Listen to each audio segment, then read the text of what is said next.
അപ്പോൾ സഞ്ജു കഴിഞ്ഞ 3 സീരീസിലും സഞ്ജു ആയിരുന്നു ഇന്ത്യയുടെ ഓപ്പണിംഗ്. സഞ്ജു പ്ലസ് അഭിഷേക് ശർമ്മ, ഇവർ രണ്ടുപേരുമായിരുന്നു ഓപ്പണേഴ്സ്. 21 ഡക്ക് ഞാൻ എടുക്കുകയാണെങ്കിലും എന്നെ ടീമിൽ ഉൾപ്പെടുത്തുമെന്ന് ഗംഭീർ കോച്ച് അങ്ങനെ ഒരു വാക്ക് നൽകി. ജയ്സ്വാളും ഗില്ലും ടീമിൽ ഉണ്ടാകുമോ എന്നുള്ള ഒരു ചോദ്യം. 15 പേരെ മാത്രമേ ഒരു ടീമിൽ ഉൾപ്പെടുത്താൻ കഴിയുള്ളൂ എന്നുള്ള ഒരു നില വരുമ്പോൾ അവരെടുക്കാതിരിക്കുന്നത് ശരിക്കും അവരോട് ഒരു നീതികേട് തന്നെയാണ്. നാഷണൽ സൈഡിലേക്ക് വരുമ്പോൾ 2023 ശ്രേയസ് ഇന്ത്യക്ക് വേണ്ടി അവസാനമായിട്ടൊരു T20 കളിച്ചതെന്നുള്ളൊരു വിഷമകരമായ ഒരു കാര്യമുണ്ട് അതിനകത്ത്. കഴിഞ്ഞ ടെസ്റ്റ് സീരീസിൽ 3 മത്സരങ്ങൾ മാത്രമേ കളിച്ചിട്ടുള്ളൂ. ഈ സീരീസിൽ അദ്ദേഹം പുറത്തിരിക്കും അല്ലെങ്കിൽ വിശ്രമം എന്ന രൂപത്തിലാണ് മുമ്പ് വാർത്തയുണ്ടായിരുന്നു. പക്ഷേ അദ്ദേഹം തന്നെ അവൈലബിൾ ആണ്, ഞാൻ അവൈലബിൾ ആണ് എന്ന് പറഞ്ഞുകൊണ്ട് അദ്ദേഹം രംഗത്ത് വന്നിട്ടുണ്ട്. തിലക് വർമ്മയെ കുറിച്ച് നമ്മൾ പറഞ്ഞിട്ടില്ല. തിലക് വർമ്മ മികച്ച രീതിയിൽ അദ്ദേഹം മുംബൈ ഇന്ത്യൻസിന് വേണ്ടി ബാറ്റ് ചെയ്ത താരമാണ്. കഴിഞ്ഞ T20 സീരീസിൽ സെഞ്ചുറി അടിച്ച താരമാണ്.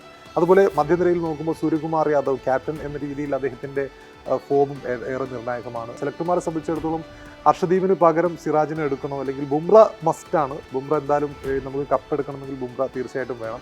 ബുംറയ്ക്കൊപ്പം സിറാജ് വരുമോ എന്നുള്ളത് ഏറ്റവും പ്രധാനപ്പെട്ട ചോദ്യമാണ്.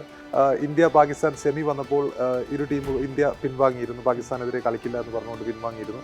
കളിക്കുമെന്നുള്ളതാണ് ഞാൻ മനസ്സിലാക്കുന്നത്. ഇന്ത്യ ഒപ്പം തന്നെ പാകിസ്ഥാനൊപ്പം തന്നെ ഇന്ത്യക്ക് UAE യും ഒമാനുമാണ് ഇന്ത്യയുടെ ഗ്രൂപ്പുള്ളത്.